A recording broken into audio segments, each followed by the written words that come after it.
Chapter 4. What John Rance had to tell. It was 1:00 when we left number 3, Lauriston Gardens. Sherlock Holmes led me to the nearest telegraph office whence he dispatched a long telegram.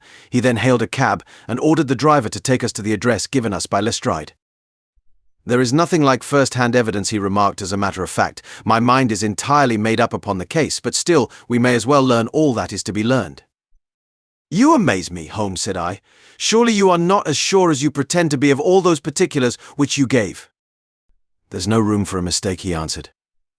"The very first thing which I observed on arriving there was that a cab had made 2 ruts with its wheels close to the curb. Now, up to last night we have had no rain for a week, so that those wheels which left such a deep impression must have been there during the night.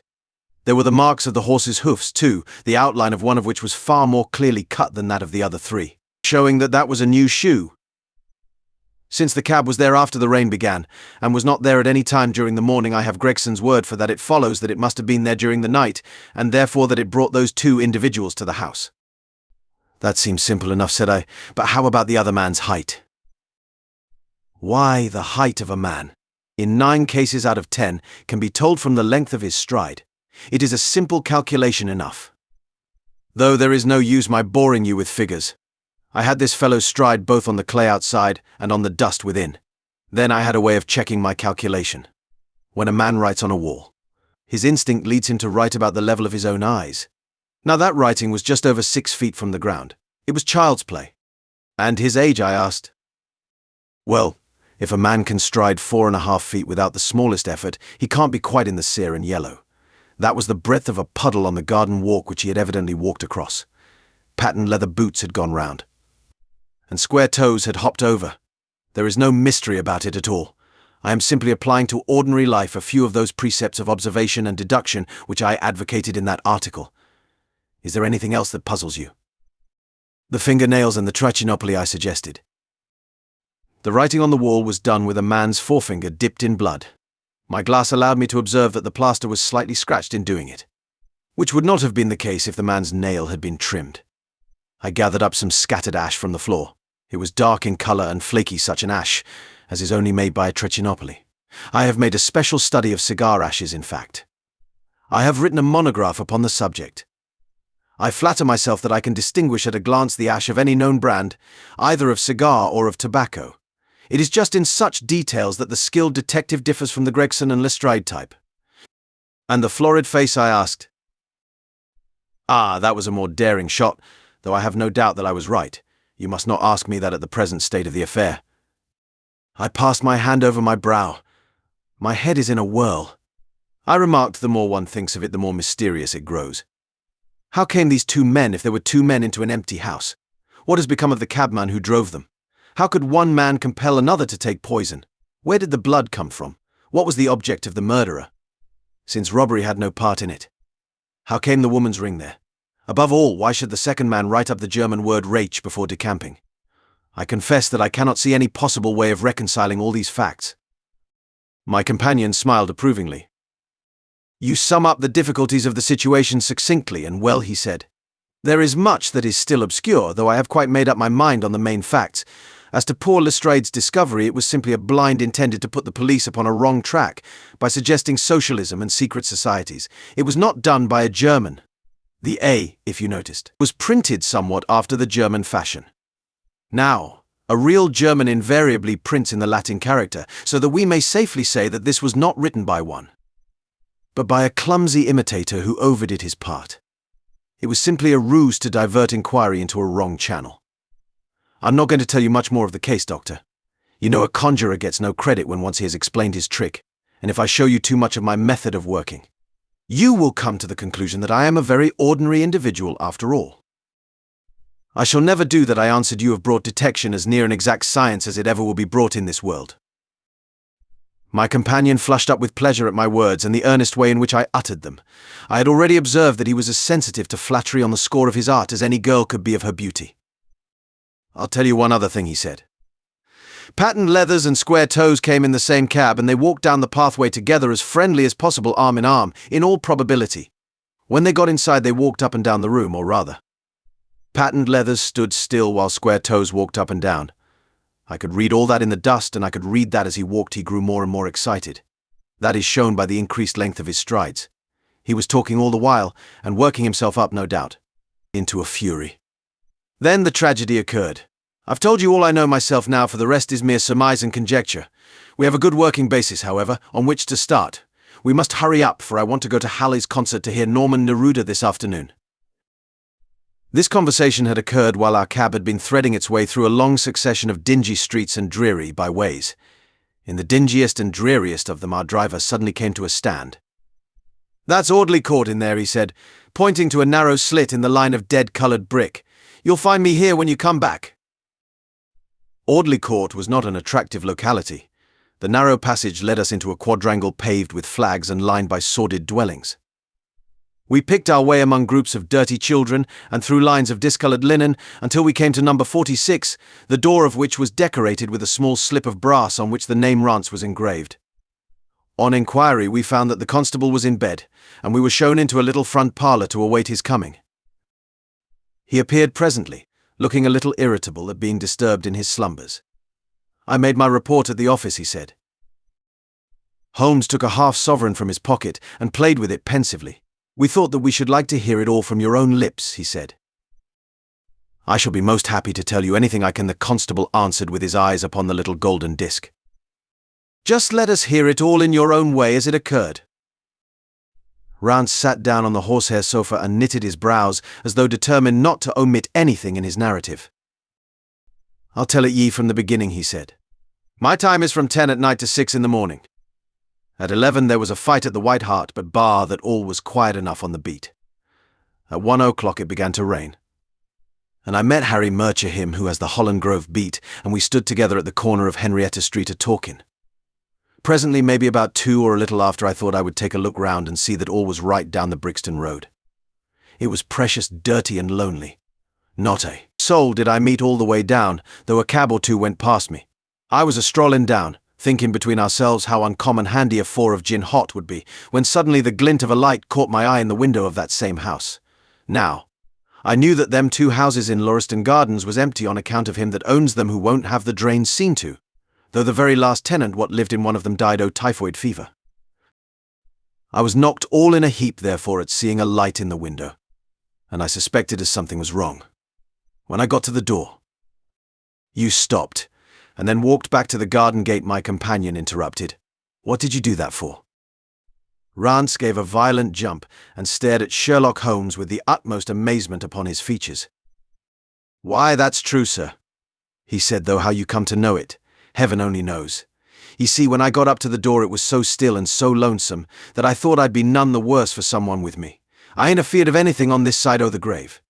But I thought that maybe it was him that died o' the typhoid inspecting the drains what killed him. The thought gave me a kind o' turn, and I walked back to the gate to see if I could see Murcher's lantern, but there wasn't no sign of him nor of anyone else. There was no one in the street. Not a living soul, sir, nor as much as a dog. Then I pulled myself together and went back and pushed the door open. All was quiet inside, so I went into the room where the light was a-burning. There was a candle flickering on the mantelpiece, a red wax one, and by its light I saw. Yes, I know all that you saw. You walked round the room several times, and you knelt down by the body, and then you walked through and tried the kitchen door, and then—" John Rance sprang to his feet with a frightened face and suspicion in his eyes. "Where was you hid to see all that?" he cried. "It seems to me that you knows a deal more than you should." Holmes laughed and threw his card across the table to the constable. "Don't get arresting me for the murder," he said. "I am one of the hounds and not the wolf. Mr. Gregson or Mr. Lestrade will answer for that. Go on, though. What did you do next?" Rance resumed his seat, without, however, losing his mystified expression. "I went back to the gate and sounded my whistle. That brought Murcher and 2 more to the spot." "Was the street empty then?" "Well, it was, as far as anybody that could be of any good goes." "What do you mean?" The constable's features broadened into a grin. "I've seen many a drunk chap in my time," he said, "but never anyone so crying drunk as that cove. He was at the gate when I came out, a-leaning up adgin the railings, and a-singing at the pitch o' his lungs about Columbine's new-fangled banner, or some such stuff. He couldn't stand, far less help." "What sort of a man was he?" asked Sherlock Holmes. John Rance appeared to be somewhat irritated at this digression. He was an uncommon drunk sort o' man, he said. He'd have found himself in the station if we hadn't been so took up. His face, his dress, didn't you notice them? Holmes broke in impatiently. I should think I did notice them, seeing that I had to prop him up, me and Murcher between us. He was a long chap, with a red face, the lower part muffled round. That will do, cried Holmes. What became of him? We'd enough to do without looking after him, the policeman said, in an aggrieved voice. I'll wager he found his way home all right. How was he dressed? A brown overcoat. Had he a whip in his hand? A whip? No. He must have left it behind, muttered my companion. You didn't happen to see or hear a cab after that? No. There's a half-sovereign for you, my companion said, standing up and taking his hat. I am afraid, Rance, that you will never rise in the force. That head of yours should be for use as well as ornament. You might have gained your sergeant's stripes last night.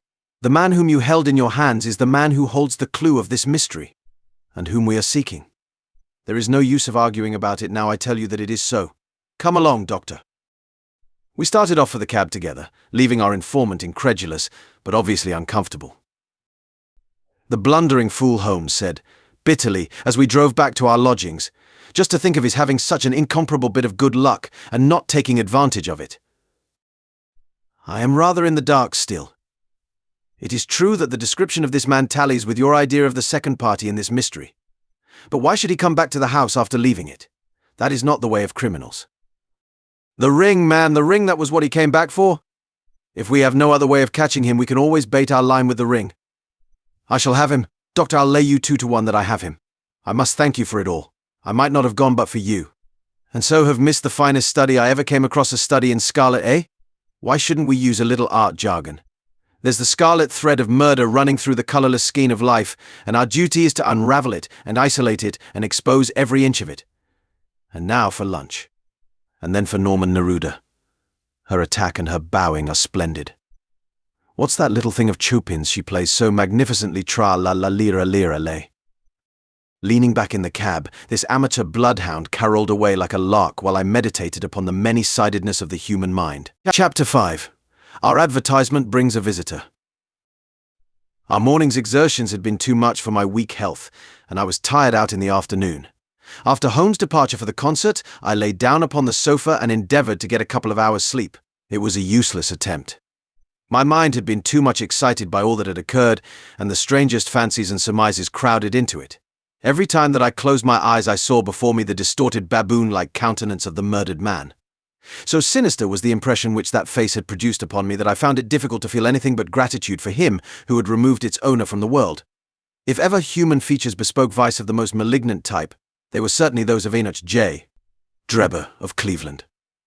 Still, I recognized that justice must be done, and that the depravity of the victim was no condonement in the eyes of the law. The more I thought of it, the more extraordinary did my companion's hypothesis that the man had been poisoned appear. I remembered how he had sniffed his lips, and had no doubt that he had detected something which had given rise to the idea. Then again, if not poison, what had caused the man's death, since there was neither wound nor marks of strangulation, but on the other hand, whose blood was that which lay so thickly upon the floor? There were no signs of a struggle, nor had the victim any weapon with which he might have wounded an antagonist. As long as all these questions were unsolved, I felt that sleep would be no easy matter, either for Holmes or myself. His quiet, self-confident manner convinced me that he had already formed a theory which explained all the facts, though what it was I could not for an instant conjecture. He was very late in returning, so late that I knew that the concert could not have detained him all the time. Dinner was on the table before he appeared. It was magnificent, he said, as he took his seat. Do you remember what Darwin says about music? He claims that the power of producing and appreciating it existed among the human race long before the power of speech was arrived at. Perhaps that is why we are so subtly influenced by it. There are vague memories in our souls of those misty centuries, when the world was in its childhood. That's rather a broad idea, I remarked. One's ideas must be as broad as nature if they are to interpret nature, he answered. What's the matter? You're not looking quite yourself. This Brixton Road affair has upset you. To tell the truth, it has, I said. I ought to be more case-hardened after my Afghan experiences. I saw my own comrades hacked to pieces at Maiwand without losing my nerve. I can understand. There is a mystery about this which stimulates the imagination. Where there is no imagination, there is no horror. Have you seen the evening paper? No. It gives a fairly good account of the affair. It does not mention the fact that when the man was raised up, a woman's wedding ring fell upon the floor. It is just as well it does not. Why? Look at this advertisement, he answered. I had one sent to every paper this morning immediately after the affair. He threw the paper across to me and I glanced at the place indicated. It was the first announcement in the found column. In Brixton Road, this morning. It ran, a plain gold wedding ring, found in the roadway between the White Hart Tavern and Holland Grove. Apply Dr. Watson, 221 Billion, Baker Street, between 8 and 9 this evening. Excuse my using your name, he said. If I used my own, some of these dunderheads would recognize it and want to meddle in the affair. That is all right, I answered. But supposing anyone applies, I have no ring. Oh, yes, you have, said he, handing me one. This will do very well. It is almost a facsimile. And who do you expect will answer this advertisement? Why, the man in the brown coat, our florid friend with the square toes. If he does not come himself, he will send an accomplice. Would he not consider it as too dangerous? Not at all. If my view of the case is correct, and I have every reason to believe that it is, this man would rather risk anything than lose the ring. According to my notion, he dropped it while stooping over Drebber's body, and did not miss it at the time. After leaving the house, he discovered his loss and hurried back, but found the police already in possession. Owing to his own folly in leaving the candle burning, he had to pretend to be drunk in order to allay the suspicions which might have been aroused by his appearance at the gate. Now put yourself in that man's place, on thinking the matter over. It must have occurred to him that it was possible that he had lost the ring in the road after leaving the house. What would he do then? He would eagerly look out for the evening papers in the hope of seeing it among the articles found. His eye, of course, would light upon this. He would be overjoyed. Why should he fear a trap? There would be no reason in his eyes why the finding of the ring should be connected with the murder. He would come. He will come. You shall see him within an hour. And then I asked, "Oh, you can leave me to deal with him then. Have you any arms?" "I have my old service revolver and a few cartridges." "You had better clean it and load it. He will be a desperate man. And though I shall take him unawares, it is as well to be ready for anything." I went to my bedroom and followed his advice. When I returned with the pistol, the table had been cleared, and Holmes was engaged in his favorite occupation of scraping upon his violin. "The plot thickens," he said. "As I entered, I have just had an answer to my American telegram. My view of the case is the correct one." "And that is?" I asked eagerly. "My fiddle would be the better for new strings," he remarked. "Put your pistol in your pocket. When the fellow comes, speak to him in an ordinary way. Leave the rest to me. Don't frighten him by looking at him too hard." "It is 8 o'clock now," I said, glancing at my watch. "Yes, he will probably be here in a few minutes. Open the door slightly. That will do. Now put the key on the inside. Thank you.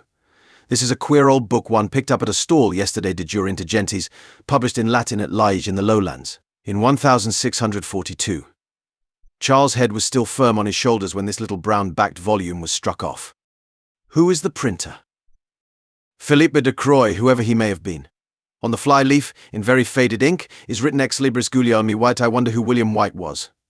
Some pragmatical 17th-century lawyer, I suppose. His writing has a legal twist about it. Here comes our man, I think." As he spoke, there was a sharp ring at the bell. Sherlock Holmes rose softly and moved his chair in the direction of the door. We heard the servant pass along the hall, and the sharp click of the latch as she opened it. "Does Dr. Watson live here?" asked a clear but rather harsh voice. We could not hear the servant's reply, but the door closed, and someone began to ascend the stairs. The footfall was an uncertain and shuffling one. A look of surprise passed over the face of my companion as he listened to it. It came slowly along the passage, and there was a feeble tap at the door. "Come in," I cried. At my summons, instead of the man of violence whom we expected, a very old and wrinkled woman hobbled into the apartment. She appeared to be dazzled by the sudden blaze of light, and after dropping a curtsy, she stood blinking at us with her bleared eyes and fumbling in her pocket with nervous, shaky fingers. I glanced at my companion, and his face had assumed such a disconsolate expression that it was all I could do to keep my countenance. The old crone drew out an evening paper and pointed at our advertisement. "It's this as has brought me, good gentlemen. she said, dropping another curtsy, a gold wedding ring in the Brixton Road. It belongs to my girl Sally, as was married only this time 12-month, which her husband is steward aboard a union boat, and what he'd say if he come and found her without her ring is more than I can think. He being short enough at the best o' times, but more especially when he has the drink. If it please you, she went to the circus last night along with. Is that her ring? I asked. The Lord be thanked, cried the old woman. Sally will be a glad woman this night. That's the ring. And what may your address be? I inquired, taking up a pencil. 13 Duncan Street, Houndsditch. A weary way from here. The Brixton Road does not lie between any circus and Houndsditch, said Sherlock Holmes sharply. The old woman faced round and looked keenly at him from her little red-rimmed eyes. The gentleman asked me for my address, she said. Sally lives in lodgings at 3 Mayfield Place, Peckham. And your name is? My name is Sawyer, hers is Dennis, which Tom Dennis married her, and a smart, clean lad too, as long as he's at sea, and no steward in the company more thought of, but when on shore, what with the women and what with liquor shops. Here is your ring, Mrs. Sawyer, I interrupted. In obedience to a sign from my companion, it clearly belongs to your daughter, and I am glad to be able to restore it to the rightful owner. With many mumbled blessings and protestations of gratitude, the old crone packed it away in her pocket and shuffled off down the stairs. Sherlock Holmes sprang to his feet the moment that she was gone and rushed into his room. He returned in a few seconds, enveloped in an ulster and a cravat. I'll follow her, he said, hurriedly. She must be an accomplice, and will lead me to him. Wait up for me. The hall door had hardly slammed behind our visitor before Holmes had descended the stair. Looking through the window, I could see her walking feebly along the other side, while her pursuer dogged her some little distance behind. Either his whole theory is incorrect, I thought to myself, or else he will be led now to the heart of the mystery. There was no need for him to ask me to wait up for him, for I felt that sleep was impossible until I heard the result of his adventure. It was close upon 9 when he set out. I had no idea how long he might be, but I sat stolidly puffing at my pipe and skipping over the pages of Henry Murger's Vie de Bohème. 10 o'clock passed, and I heard the footsteps of the maid as they pattered off to bed. 11, and the more stately tread of the landlady passed my door, bound for the same destination. It was close upon 12 before I heard the sharp sound of his latchkey. The instant he entered, I saw by his face that he had not been successful. Amusement and chagrin seemed to be struggling for the mastery, until the former suddenly carried the day, and he burst into a hearty laugh. I wouldn't have the Scotland Yarders know it for the world, he cried, dropping into his chair. I have chaffed them so much that they would never have let me hear the end of it. I can afford to laugh because I know that I will be even with them in the long run. What is it then? I asked. Oh, I don't mind telling a story against myself. That creature had gone a little way when she began to limp and show every sign of being footsore. Presently she came to a halt and hailed a four-wheeler which was passing. I managed to be close to her so as to hear the address. But I need not have been so anxious, for she sang it out loud enough to be heard at the other side of the street. Drive to 13 Duncan Street, Houndsditch, she cried. This begins to look genuine, I thought, and having seen her safely inside, I perched myself behind. That's an art which every detective should be an expert at. Well, away we rattled, and never drew rein until we reached the street in question. I hopped off before we came to the door, and strolled down the street in an easy, lounging way. I saw the cab pull up. The driver jumped down, and I saw him open the door and stand expectantly. Nothing came out, though. When I reached him, he was groping about frantically in the empty cab and giving vent to the finest assorted collection of oaths that ever I listened to. There was no sign or trace of his passenger, and I fear it will be some time before he gets his fare. On inquiring at number 13, we found that the house belonged to a respectable paperhanger named Keswick, and that no one of the name either of Sawyer or Dennis had ever been heard of there. You don't mean to say, I cried, in amazement, that tottering, feeble old woman was able to get out of the cab while it was in motion, without either you or the driver seeing her? Old woman be damned, said Sherlock Holmes, sharply. We were the old women to be so taken in. It must have been a young man, and an active one too, besides being an incomparable actor. The get-up was inimitable. He saw that he was followed, no doubt, and used this means of giving me the slip. It shows that the man we are after is not as lonely as I imagined he was, but as friends who are ready to risk something for him. Now, Doctor, you are looking done up. Take my advice and turn in. I was certainly feeling very weary, so I obeyed his injunction. I left Holmes seated in front of the smouldering fire, and long into the watches of the night I heard the low, melancholy wailings of his violin, and knew that he was still pondering over the strange problem which he had set himself to unravel. Chapter 6. Tobias Gregson shows what he can do. The papers next day were full of the Brixton mystery, as they termed it. Each had a long account of the affair, and some had leaders upon it in addition. There was some information in them which was new to me. I still retain in my scrapbook numerous clippings and extracts bearing upon the case. Here is a condensation of a few of them. The Daily Telegraph remarked that in the history of crime there had seldom been a tragedy which presented stranger features. The German name of the victim, the absence of all other motive, and the sinister inscription on the wall all pointed to its perpetration by political refugees and revolutionists. The socialists had many branches in America, and the deceased had, no doubt, infringed their unwritten laws and been tracked down by them.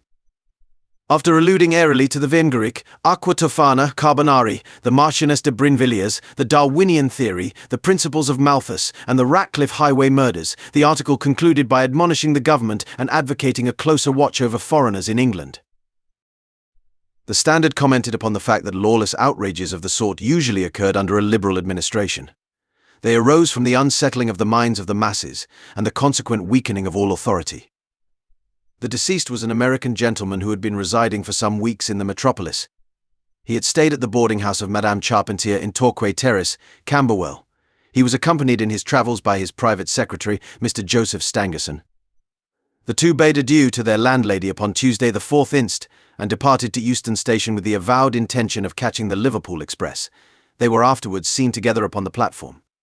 Nothing more is known of them until Mr. Drebber's body was, as recorded, discovered in an empty house in the Brixton Road, many miles from Euston. How he came there, or how he met his fate, are questions which are still involved in mystery. Nothing is known of the whereabouts of Stangerson. We are glad to learn that Mr. Lestrade and Mr. Gregson of Scotland Yard are both engaged upon the case, and it is confidently anticipated that these well-known officers will speedily throw light upon the matter. The Daily News observed that there was no doubt as to the crime being a political one. The despotism and hatred of liberalism which animated the continental governments had had the effect of driving to our shores a number of men who might have made excellent citizens were they not soured by the recollection of all that they had undergone. Among these men there was a stringent code of honour, any infringement of which was punished by death. Every effort should be made to find the secretary, Stangerson, and to ascertain some particulars of the habits of the deceased. A great step had been gained by the discovery of the address of the house at which he had boarded, a result which was entirely due to the acuteness and energy of Mr. Gregson of Scotland Yard. Sherlock Holmes and I read these notices over together at breakfast, and they appeared to afford him considerable amusement. I told you that, whatever happened, Lestrade and Gregson would be sure to score. That depends on how it turns out. Oh, bless you, it doesn't matter in the least. If the man is caught, it will be on account of their exertions. If he escapes, it will be in spite of their exertions. It's heads I win and tails you lose. Whatever they do, they will have followers. Unsought trouve toujours un plus sot quae elle admire. What on earth is this? I cried, for at this moment there came the pattering of many steps in the hall and on the stairs, accompanied by audible expressions of disgust upon the part of our landlady. It's the Baker Street division of the detective police force, said my companion, gravely, and as he spoke there rushed into the room half a dozen of the dirtiest and most ragged street Arabs that ever I clapped eyes on. Attention, cried Holmes, in a sharp tone, and the 6 dirty little scoundrels stood in a line like so many disreputable statuettes. In future you shall send up Wiggins alone to report, and the rest of you must wait in the street. Have you found it, Wiggins? No, sir, Wehind, said one of the youths. I hardly expected you would. You must keep on until you do. Here are your wages. He handed each of them a shilling. Now, off you go, and come back with a better report next time. He waved his hand, and they scampered away downstairs like so many rats, and we heard their shrill voices next moment in the street. There's more work to be got out of one of those little beggars than out of a dozen of the force, Holmes remarked. The mere sight of an official-looking person seals men's lips. These youngsters, however, go everywhere and hear everything. They are as sharp as needles, too. All they want is organization. Is it on this Brixton case that you are employing them? I asked. Yes, there is a point which I wish to ascertain. It is merely a matter of time. Hullo. We are going to hear some news now with a vengeance. Here is Gregson coming down the road with beatitude written upon every feature of his face. Bound for us, I know. Yes, he is stopping. There he is. There was a violent peal at the bell, and in a few seconds the fair-haired detective came up the stairs, 3 steps at a time, and burst into our sitting room. "My dear fellow," he cried, wringing Holmes' unresponsive hand, "congratulate me. I have made the whole thing as clear as day." A shade of anxiety seemed to me to cross my companion's expressive face. "Do you mean that you are on the right track?" he asked. "The right track? Why, sir, we have the man under lock and key. And his name is—" "Arthur Charpentier, sub-lieutenant in Her Majesty's Navy," cried Gregson, pompously, rubbing his fat hands and inflating his chest. Sherlock Holmes gave a sigh of relief and relaxed into a smile. "Take a seat, and try one of these cigars," he said. "We are anxious to know how you managed it. Will you have some whiskey and water?" "I don't mind if I do," the detective answered. "The tremendous exertions which I have gone through during the last day or two have worn me out. Not so much bodily exertion, you understand, as the strain upon the mind. You will appreciate that, Mr. Sherlock Holmes, for we are both brain workers." "You do me too much honor," said Holmes gravely. "Let us hear how you arrived at this most gratifying result." The detective seated himself in the armchair and puffed complacently at his cigar. Then suddenly he slapped his thigh in a paroxysm of amusement. "The fun of it is," he cried, that fool Lestrade, who thinks himself so smart, has gone off upon the wrong track altogether. He is after the Secretary Stangerson, who had no more to do with the crime than the babe unborn. I have no doubt that he has caught him by this time." The idea tickled Gregson so much that he laughed until he choked. "And how did you get your clue?" I'll tell you all about it. Of course, Dr. Watson, this is strictly between ourselves. The first difficulty which we had to contend with was the finding of this American's antecedents. Some people would have waited until their advertisements were answered, or until parties came forward and volunteered information. That is not Tobias Gregson's way of going to work. You remember the hat beside the dead man? "Yes," said Holmes, "by John Underwood and Sons, 129, Camberwell Road." Gregson looked quite crestfallen. "I had no idea that you noticed that," he said. "Have you been there?" "No." "Ha!" cried Gregson, in a relieved voice. "You should never neglect a chance, however small it may seem." "To a great mind, nothing is little," remarked Holmes, sententiously. "Well, I went to Underwood and asked him if he had sold a hat of that size and description. He looked over his books and came on it at once. He had sent the hat to a Mr. Drebber, residing at Charpentier's boarding establishment, Torquay Terrace. Thus I got at his address." "Smart, very smart," murmured Sherlock Holmes. "I next called upon Madame Charpentier," continued the detective. "I found her very pale and distressed. Her daughter was in the room. Too, an uncommonly fine girl she is. Too, she was looking red about the eyes and her lips trembled as I spoke to her. That didn't escape my notice. I began to smell a rat. You know the feeling, Mr. Sherlock Holmes? When you come upon the right scent, a kind of thrill in your nerves. Have you heard of the mysterious death of your late boarder, Mr. Enoch J. Drebber, of Cleveland?" I asked. The mother nodded. She didn't seem able to get out a word. The daughter burst into tears. I felt more than ever that these people knew something of the matter. "At what o'clock did Mr. Drebber leave your house for the train?" I asked. "At 8 o'clock, she said, gulping in her throat to keep down her agitation. "His secretary, Mr. Stangerson, said that there were 2 trains, one at 9:15 and one at 11. He was to catch the first." "And was that the last which you saw of him?" A terrible change came over the woman's face as I asked the question. Her features turned perfectly livid. It was some seconds before she could get out the single word "yes," and when it did come, it was in a husky, unnatural tone. There was silence for a moment, and then the daughter spoke in a calm, clear voice. "No good can ever come of falsehood, Mother," she said. "Let us be frank with this gentleman. We did see Mr. Drebber again." "God forgive you," cried Madame Charpentier, throwing up her hands and sinking back in her chair. "You have murdered your brother." "Arthur would rather that we spoke the truth," the girl answered firmly. "You had best tell me all about it now," I said. "Half confidences are worse than none. Besides, you do not know how much we know of it." "On your head be it," Alice cried her mother, and then, turning to me, "I will tell you all, sir. Do not imagine that my agitation on behalf of my son arises from any fear lest he should have had a hand in this terrible affair. He is utterly innocent of it. My dread is, however, that in your eyes and in the eyes of others he may appear to be compromised. That, however, is surely impossible. His high character, his profession, his antecedents would all forbid it. "Your best way is to make a clean breast of the facts," I answered. "Depend upon it, if your son is innocent, he will be none the worse." "Perhaps, Alice, you had better leave us together," she said, and her daughter withdrew. "Now, sir," she continued, "I had no intention of telling you all this, but since my poor daughter has disclosed it, I have no alternative. Having once decided to speak, I will tell you all without omitting any particular." "It is your wisest course," said I. "Mr. Drebber has been with us nearly 3 weeks. He and his secretary, Mr. Stangerson, had been travelling on the continent. I noticed a Copenhagen label upon each of their trunks, showing that that had been their last stopping place. Stangerson was a quiet, reserved man, but his employer, I am sorry to say, was far otherwise. He was coarse in his habits and brutish in his ways. The very night of his arrival he became very much the worse for drink, and indeed, after 12 o'clock in the day he could hardly ever be said to be sober. His manners towards the maid-servants were disgustingly free and familiar. Worst of all, he speedily assumed the same attitude towards my daughter, Alice, and spoke to her more than once in a way which, fortunately, she is too innocent to understand. On one occasion he actually seized her in his arms and embraced her, an outrage which caused his own secretary to reproach him for his unmanly conduct. "But why did you stand all this?" I asked. "I suppose that you can get rid of your boarders when you wish." Mrs. Charpentier blushed at my pertinent question. "Would to God that I had given him notice on the very day that he came," she said. "But it was a sore temptation. They were paying £1 a day each, £14 a week, and this is the slack season. I am a widow, and my boy in the Navy has cost me much. I grudged to lose the money. I acted for the best.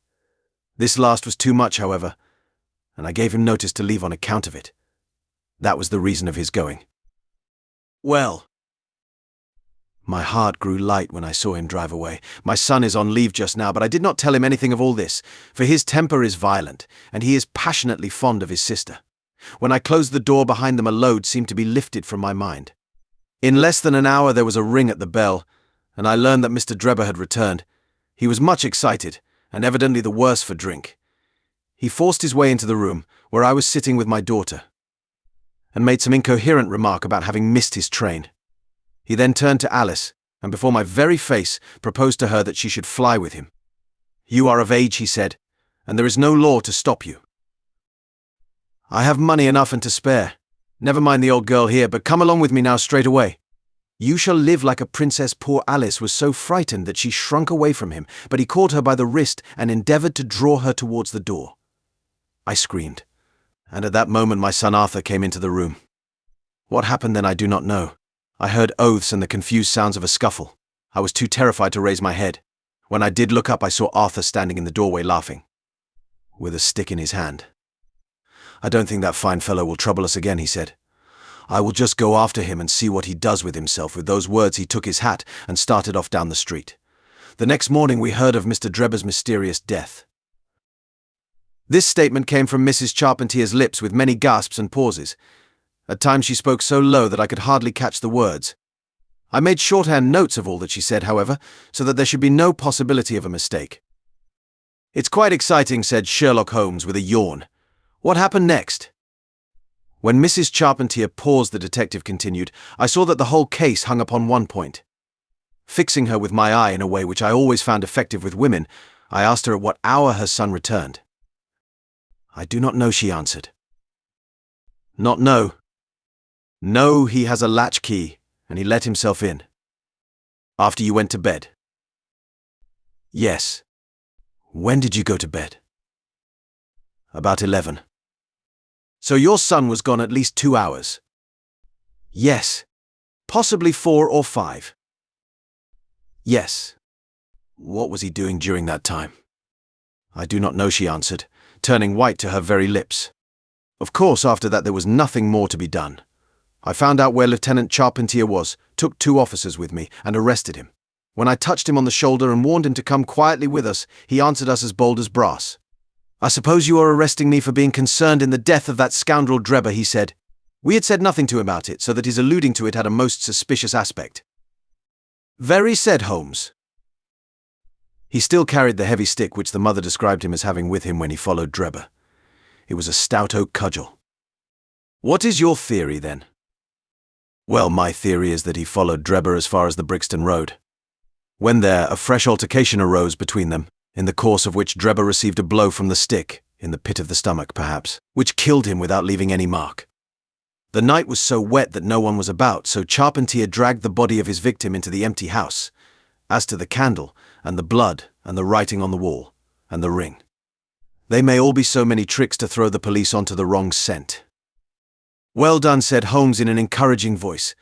"Really, Gregson, you are getting along. We shall make something of you yet." "I flatter myself that I have managed it rather neatly," the detective answered proudly.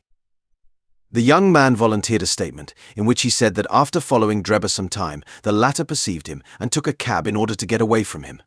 On his way home he met an old shipmate, and took a long walk with him.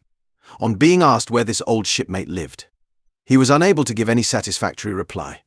I think the whole case fits together uncommonly well. What amuses me is to think of Lestrade, who had started off upon the wrong scent. I am afraid he won't make much of it. Why, by Jove, here's the very man himself. It was indeed Lestrade, who had ascended the stairs while we were talking, and who now entered the room. The assurance and jauntiness which generally marked his demeanour and dress were, however, wanting. His face was disturbed and troubled, while his clothes were disarranged and untidy. He had evidently come with the intention of consulting with Sherlock Holmes, for on perceiving his colleague he appeared to be embarrassed and put out. He stood in the centre of the room, fumbling nervously with his hat and uncertain what to do. "This is a most extraordinary case," he said at last, "a most incomprehensible affair." "Ah, you find it so, Mr. Lestrade," cried Gregson, triumphantly. "I thought you would come to that conclusion. Have you managed to find the secretary, Mr. Joseph Stangerson?" "The secretary, Mr. Joseph Stangerson," said Lestrade gravely, "was murdered at Halliday's private hotel about 6 o'clock this morning." Chapter 7. Light in the Darkness. The intelligence with which Lestrade greeted us was so momentous and so unexpected that we were all three fairly dumbfounded. Gregson sprang out of his chair and upset the remainder of his whiskey and water. I stared in silence at Sherlock Holmes, whose lips were compressed and his brows drawn down over his eyes. "Stangerson too," he muttered. "The plot thickens." "It was quite thick enough before," grumbled Lestrade, taking a chair. "I seem to have dropped into a sort of council of war." Are you sure of this piece of intelligence?" stammered Gregson. "I have just come from his room," said Lestrade. "I was the first to discover what had occurred." "We have been hearing Gregson's view of the matter," Holmes observed. "Would you mind letting us know what you have seen and done?" "I have no objection," Lestrade answered, seating himself. "I freely confess that I was of the opinion that Stangerson was concerned in the death of Drebber. This fresh development has shown me that I was completely mistaken, full of the one idea. I set myself to find out what had become of the secretary. They had been seen together at Euston Station about 8:30 on the evening of the 3rd. At 2 in the morning Drebber had been found in the Brixton Road. The question which confronted me was to find out how Stangerson had been employed between 8:30 and the time of the crime, and what had become of him afterwards. I telegraphed to Liverpool, giving a description of the man and warning them to keep a watch upon the American boats. I then set to work calling upon all the hotels and lodging houses in the vicinity of Euston. You see, I argued that if Drebber and his companion had become separated, the natural course for the latter would be to put up somewhere in the vicinity for the night, and then to hang about the station again next morning. "They would be likely to agree on some meeting place beforehand," remarked Holmes. So it proved. I spent the whole of yesterday evening in making inquiries entirely without avail. This morning I began very early, and at 8 o'clock I reached Halliday's private hotel in Little George Street. On my inquiry as to whether a Mr. Stangerson was living there, they at once answered me in the affirmative. "No doubt you are the gentleman whom he was expecting," they said. "He has been waiting for a gentleman for 2 days." "Where is he now?" I asked. "He is upstairs in bed. He wished to be called at 9. "I will go up and see him at once," I said. It seemed to me that my sudden appearance might shake his nerves and lead him to say something unguarded. The boots volunteered to show me the room. It was on the 2nd floor, and there was a small corridor leading up to it. The boots pointed out the door to me, and was about to go downstairs again when I saw something that made me feel sickish, in spite of my 20 years' experience. From under the door there curled a little red ribbon of blood, which had meandered across the passage and formed a little pool along the skirting at the other side. I gave a cry which brought the boots back. He nearly fainted when he saw it. The door was locked on the inside, but we put our shoulders to it and knocked it in. The window of the room was open, and beside the window, all huddled up, lay the body of a man in his nightdress.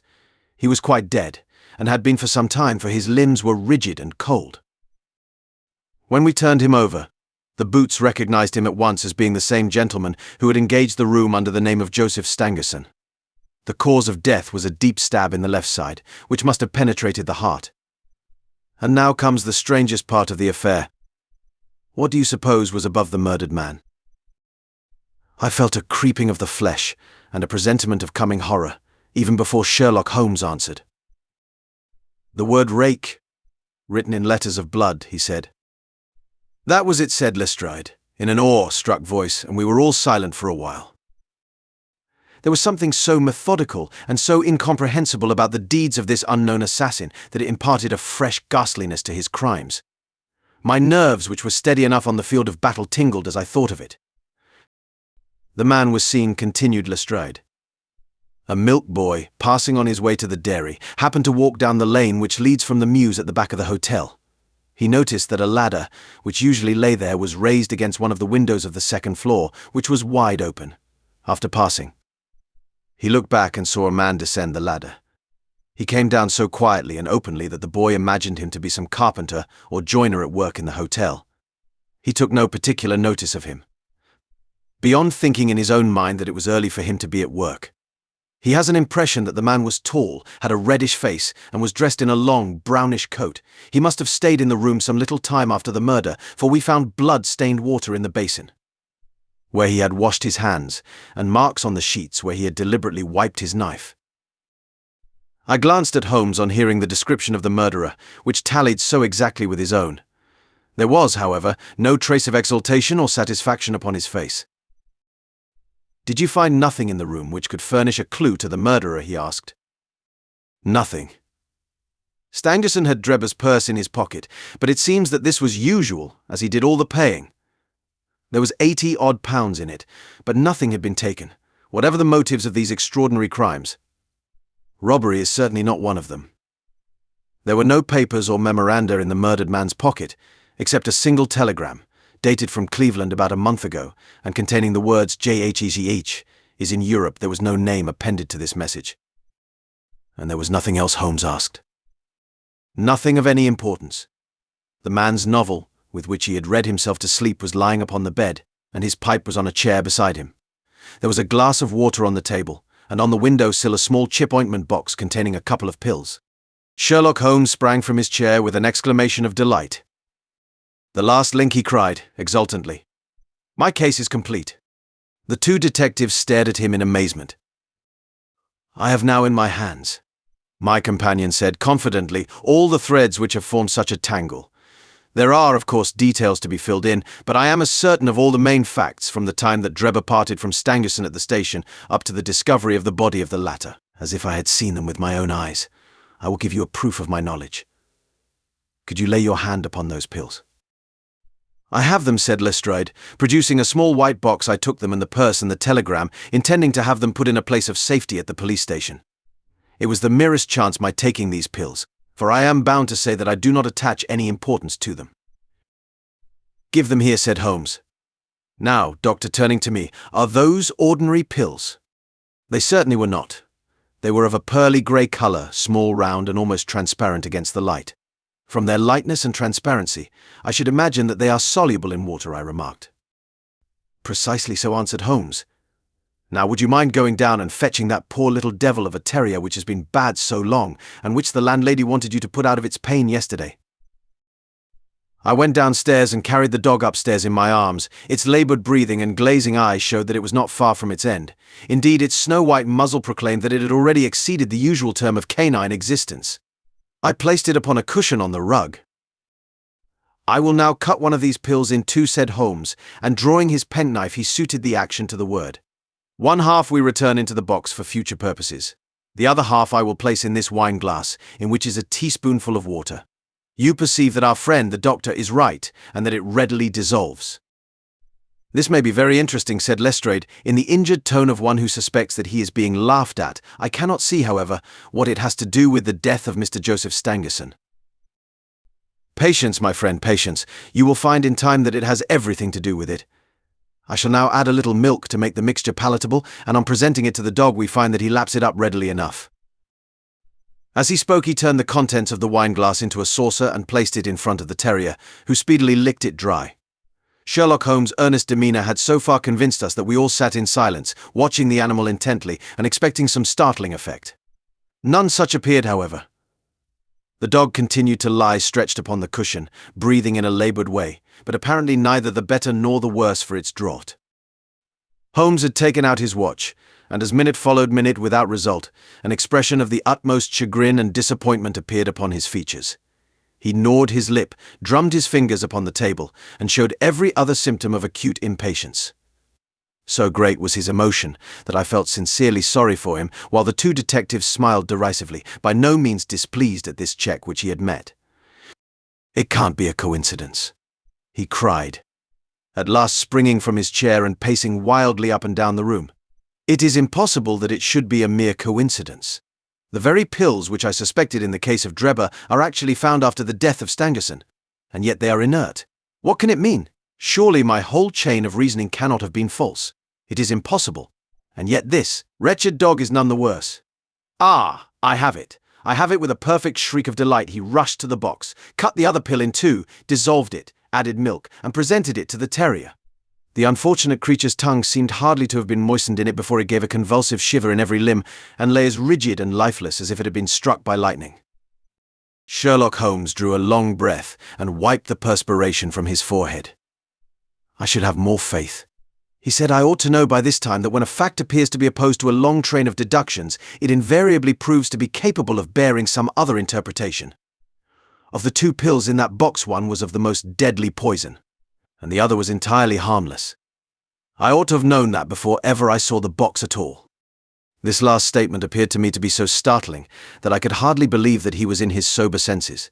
There was the dead dog, however, to prove that his conjecture had been correct. It seemed to me that the mists in my own mind were gradually clearing away, and I began to have a dim, vague perception of the truth. "All this seems strange to you," continued Holmes, "because you failed at the beginning of the inquiry to grasp the importance of the single real clue which was presented to you. I had the good fortune to seize upon that, and everything which has occurred since then has served to confirm my original supposition, and indeed was the logical sequence of it. Hence things which have perplexed you and made the case more obscure have served to enlighten me and to strengthen my conclusions. It is a mistake to confound strangeness with mystery. The most commonplace crime is often the most mysterious because it presents no new or special features from which deductions may be drawn. This murder would have been infinitely more difficult to unravel had the body of the victim been simply found lying in the roadway without any of those outrun sensational accompaniments which have rendered it remarkable. These strange details, far from making the case more difficult, have really had the effect of making it less so." Mr. Gregson, who had listened to this address with considerable impatience, could contain himself no longer. "Look here, Mr. Sherlock Holmes," he said, "we are all ready to acknowledge that you are a smart man and that you have your own methods of working. We want something more than mere theory and preaching now, though. It is a case of taking the man. I have made my case out, and it seems I was wrong. Young Charpentier could not have been engaged in this second affair. Lestrade went after his man Stangerson, and it appears that he was wrong too. You have thrown out hints here and hints there, and seem to know more than we do. But the time has come when we feel that we have a right to ask you straight how much you do know of the business. Can you name the man who did it?" "I cannot help feeling that Gregson is right, Sir," remarked Lestrade. "We have both tried, and we have both failed. You have remarked more than once since I have been in the room that you had all the evidence which you require. Surely you will not withhold it any longer." Any delay in arresting the assassin, I observed, might give him time to perpetrate some fresh atrocity. Thus pressed by us all, Holmes showed signs of irresolution. He continued to walk up and down the room with his head sunk on his chest and his brows drawn down, as was his habit when lost in thought. "There will be no more murders," he said at last, stopping abruptly and facing us. "You can put that consideration out of the question. You have asked me if I know the name of the assassin. I do. The mere knowing of his name is a small thing, however, compared with the power of laying our hands upon him. This I expect very shortly to do. I have good hopes of managing it through my own arrangements, but it is a thing which needs delicate handling, for we have a shrewd and desperate man to deal with, who is supported, as I have had occasion to prove, by another who is as clever as himself. As long as this man has no idea that anyone can have a clue, there is some chance of securing him, but if he had the slightest suspicion, he would change his name and vanish in an instant among the 4 million inhabitants of this great city. Without meaning to hurt either of your feelings, I am bound to say that I consider these men to be more than a match for the official force, and that is why I have not asked your assistance. If I fail, I shall, of course, incur all the blame due to this omission, but that I am prepared for. At present, I am ready to promise that the instant that I can communicate with you without endangering my own combinations, I shall do so. Gregson and Lestrade seemed to be far from satisfied by this assurance, or by the depreciating allusion to the detective police. The former had flushed up to the roots of his flaxen hair, while the other's beady eyes glistened with curiosity and resentment. Neither of them had time to speak, however, before there was a tap at the door, and the spokesman of the street Arabs, young Wiggins, introduced his insignificant and unsavory person. "Please, sir," he said, touching his forelock, "I have the cab downstairs." "Good boy," said Holmes blandly. "Why don't you introduce this pattern at Scotland Yard?" he continued, taking a pair of steel handcuffs from a drawer. "See how beautifully the spring works. They fasten in an instant." "The old pattern is good enough," remarked Lestrade, "if we can only find the man to put them on." Very good," said Holmes, smiling. "The cabman may as well help me with my boxes. Just ask him to step up, Wiggins." I was surprised to find my companion speaking as though he were about to set out on a journey, since he had not said anything to me about it. There was a small portmanteau in the room, and this he pulled out and began to strap. He was busily engaged at it when the cabman entered the room. "Just give me a help with this buckle, cabman," he said, kneeling over his task and never turning his head. The fellow came forward with a somewhat sullen, defiant air and put down his hands to assist. At that instant there was a sharp click, the jangling of metal, and Sherlock Holmes sprang to his feet again. "Gentlemen," he cried, with flashing eyes, "let me introduce you to Mr. Jefferson Hope, the murderer of Enoch Drebber and of Joseph Stangerson." The whole thing occurred in a moment so quickly that I had no time to realize it. I have a vivid recollection of that instant, of Holmes' triumphant expression and the ring of his voice, of the cabman's dazed, savage face as he glared at the glittering handcuffs, which had appeared as if by magic upon his wrists. For a second or two we might have been a group of statues. Then, with an inarticulate roar of fury, the prisoner wrenched himself free from Holmes's grasp and hurled himself through the window. Woodwork and glass gave way before him, but before he got quite through, Gregson, Lestrade and Holmes sprang upon him like so many staghounds. He was dragged back into the room, and then commenced a terrific conflict. So powerful and so fierce was he, that the 4 of us were shaken off again and again. He appeared to have the convulsive strength of a man in an epileptic fit. His face and hands were terribly mangled by his passage through the glass, but loss of blood had no effect in diminishing his resistance. It was not until Lestrade succeeded in getting his hand inside his neckcloth and half strangling him that we made him realize that his struggles were of no avail, and even then we felt no security until we had pinioned his feet as well as his hands. That done, we rose to our feet breathless and panting. "We have his cab," said Sherlock Holmes. "It will serve to take him to Scotland Yard. And now, gentlemen," he continued, with a pleasant smile, "we have reached the end of our little mystery. You are very welcome to put any questions that you like to me now, and there is no danger that I will refuse to answer them.